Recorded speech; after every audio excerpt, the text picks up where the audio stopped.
ஒரு விஷயத்தை நினைவில் வையுங்கள், நெட்வொர்க்குகள் எப்போதும் தலைவர்களால் உருவாக்கப்பட்டும் நிலைநிறுத்தப்பட்டும் இருக்கின்றன. என்னிடம் பலர் வந்து சொல்கிறார்கள், நான் 500 பேருடன் ஒரு நெட்வொர்க்கை உருவாக்கினேன், ஆனால் வேலை செய்கிறவர்கள் 5 பேர் தான்.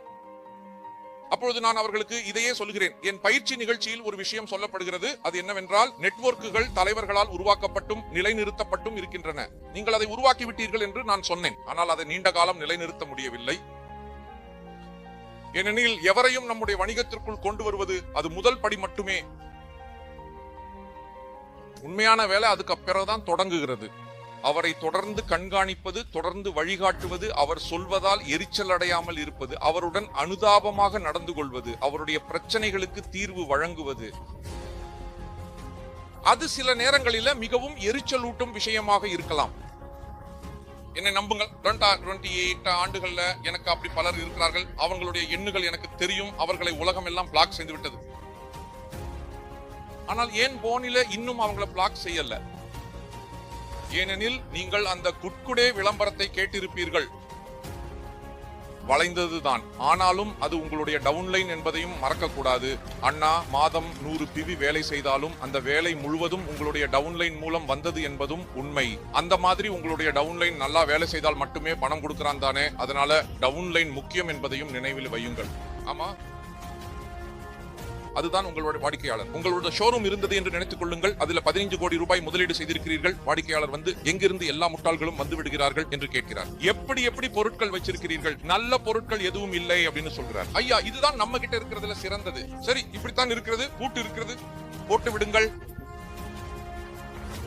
வணிகர்களிடம் கேளுங்கள். அவர்களிடம் இப்படிப்பட்ட வாடிக்கையாளர்கள் வந்து பேசுவார்கள். ஆனாலும் அவர்கள் ஒருபோதும் கம்பி எடுத்து அடிக்க வெளியே வரமாட்டார்கள்.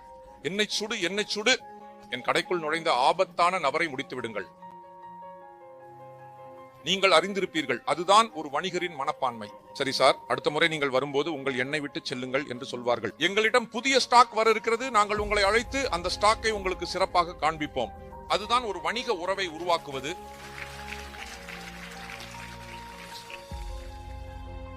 அதனால நெட்வொர்க் உருவாக்குவது ஒரு வேலை, அந்த நெட்வொர்க்கை நிலைநிறுத்துவது இன்னொரு வேலை. நல்ல நெட்வொர்க் உருவாக்க முடியும், ஆனால் அதை நிலைநிறுத்த முடியல என்றால் அதற்கு அர்த்தம் என்னவென்றால், நீங்கள் உங்க போனில நல்ல கேமரா வைத்திருக்கிறீர்கள், ஆனால் மெமரி கார்டை இவ்வளவு சிறியதாக வைத்திருக்கிறீர்கள். அதுல நீங்கள் புகைப்படங்களை சேமிக்கவே முடியாது. அப்படி என்றால் நீங்கள் என்ன செய்ய விரும்புகிறீர்கள்? அப்கிரேட் செய்யலாமா? என்ன செய்ய வேண்டும்? இதை பற்றி சிந்தியுங்கள். உங்கள் நெட்வொர்க் உருவாகி வருகிறது, ஆனால் அது ஓடவில்லை என்றால் நீங்கள் நெட்வொர்க் நன்றாக உருவாக்குகிறீர்கள், ஆனால் அதை நிலைநிறுத்தவில்லை. இப்ப இந்த அப்கிரேட் செய்ய முயற்சி செய்யுங்கள். எப்படி நிலைநிறுத்துறது அப்படின்னு பேனல் விவாதத்தில் கேட்டீங்களே, மக்கள் சொன்னாங்களா, கணவன் மனைவி இருவரும் உட்கார்ந்து பிரச்சனை வந்தால், எனக்கு பேர் நினைவில் இல்லை, நான் அப்பதான் உட்கார்ந்து கேட்டுக்கொண்டிருந்தேன். அவர்கள் சொன்னாங்க, நமக்கு பிரச்சனை வந்தால் நாங்கள் இருவரும் கணவன் மனைவி உட்கார்ந்து சொல்வோம், சரி இது பிரச்சனை, இதற்கான தீர்வு என்னன்னு சொல்லுங்கள். நாங்கள் ஒருவருடன் ஒருவர் விவாதித்து சிறந்த தீர்வை கண்டுபிடிக்கிறோம். அவர்களும் அப்படியே நினைக்கிறார்கள். அதனால நீங்கள் என்ன செய்ய வேண்டும்? நீங்களும் யோசிக்க வேண்டும். நெட்வொர்க் மூடிக்கொண்டிருக்கிறது, நிலைநிறுத்த முடியவில்லை என்று. நிலைநிறுத்துவதற்காக நான் என்ன செய்ய வேண்டும்? ஏனெனில் எந்த ஒரு தலைவருக்குள்ளும் மிக முக்கியமான காரணி என்ன? அதுதான் தலைவரின் தலைமைத்துவம். இதை கவனத்தில் கொள்ளுங்கள். நான் எப்போதும் ஒரு விஷயம் சொல்கிறேன், கடந்த 20 ஆண்டுகளாக வேஸ்டேஜில சொல்கிறேன். நீங்கள் நினைத்தால் நம்முடைய வியாபாரம் பொருட்கள் விற்கும் வியாபாரம் என்று உங்கள் எண்ணம் தவறு. நீங்கள் நினைத்தால் நம்மளுடைய வியாபாரம் மக்களை டிஸ்ட்ரிபியூட்டர் அல்லது உறுப்பினராக மாற்றும் வியாபாரம் என்று உங்கள் எண்ணம் தவறு. நம்முடைய வியாபாரம் ஒரே ஒரு விஷயத்தின் வியாபாரம், அதையே தலைமைத்துவ வியாபாரம் என்று சொல்கிறோம். நீங்கள் உங்களை ஒரு தலைவராக மாற்றிக்கொள்ளவில்லை, உங்களை மேம்படுத்திக் கொள்ளவில்லை என்றால் வேஸ்டேஜில் மட்டும் அல்ல, எந்த வியாபாரத்திலும் வாழ்க்கையில் நீங்கள் வெற்றி பெற முடியாது. வேலை செய்தாலும் கூட அதில் கூட நீங்கள் வெற்றி பெற முடியாது. எந்த வியாபாரத்திலும், ஒரு தொழிற்சாலை தொடங்கினாலும் கூட அதில் கூட நீங்கள் வெற்றி பெற முடியாது. ஏன் என்றால் உங்களிடம் தலைமைத்துவத்தின் அடிப்படை தகுதிகள் இல்லை. எனக்கு இன்னொரு பயிற்சி திட்டம் உள்ளது. அது புதிய நெட்வொர்க் எப்படி உருவாக்குவது என்பதாகும். நான் ஒன்று சொல்கிறேன், ஒருவர் உங்களிடமிருந்து ஒரு பொருளை வாங்குகிறாரா இல்லையா, யாராவது உங்களுடன் இணைகிறாரா இல்லையா என்பது நீங்கள் அவரை எவ்வளவு கவர்ந்தீர்கள் என்பதை பொறுத்தது. சரிதானே? அந்த பாதிப்பை எப்படி ஏற்படுத்த போகிறீர்கள்? ஹலோ சார், தயவு செய்து பொருள் வாங்கிக் கொள்ளுங்கள், தயவு செய்து சேர்ந்து கொள்ளுங்கள், தொடர்ந்து 100 பிவி தொடர்ச்சியாக செய்யுங்கள். செய்வாரா? ஏன்? ஏனால் நீங்கள் அவரை உங்கள் அப்ளைன் மற்றும் செமினார் ஆதரவுடன் சேர்த்து விட்டீர்கள். ஆனால் நீங்கள் அதை நிலைநிறுத்த முடியவில்லை. ரொம்ப முக்கியமான விஷயம் என்ன? டி தலைவரின் தலைமை.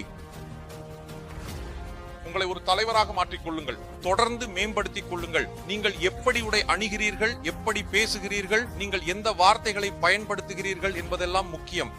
மிகவும் முக்கியமான விஷயம் என்னன்னா, உங்க கதை என்ன? யாராவது ஒருத்தர் உங்களோட சேர்வாரா, உங்களிடம் தயாரிப்பை வாங்குவாரா என்பதை நீங்கள் அவரை எவ்வளவு பாதிப்பீர்கள் என்பதுதான் தீர்மானிக்கிறது. நீங்கள் யாரிடமாவது நீங்கள் எங்களுடன் சேர்ந்து பாருங்கள், நான் உங்களை நீலேஷ் ஜி மற்றும் தீபக் ஜியை சந்திக்க வைக்கிறேன் என்று சொல்கிறீர்கள் என்றால் அவர்களின் சராசரி வருமானம் 40 லட்சம் ரூபாய்க்கு அருகில் தான். மெர்சிடிஸ் காரும் இருக்கிறது, லோனாவலாவில் வீடும் இருக்கிறது. ஆனாலும் அவர் சேர தயாராக இல்லை. ஏனெனில் நீங்கள் 40 லட்சம் ரூபாயை மட்டும் காட்டுகிறீர்கள். ஆனால் அவருக்கு தெரிகிறது வெறும் 4000 ரூபாய் தான். அதனால் குறைபாடு திட்டத்தில் இல்லை. குறைபாடு எதில் இருக்கிறது? நீங்கள் சொல்வது எப்படி என்பதில்தான். நான் எப்போதும் சொல்வது ஒன்று, உண்மையில் உங்கள் கதை என்ன?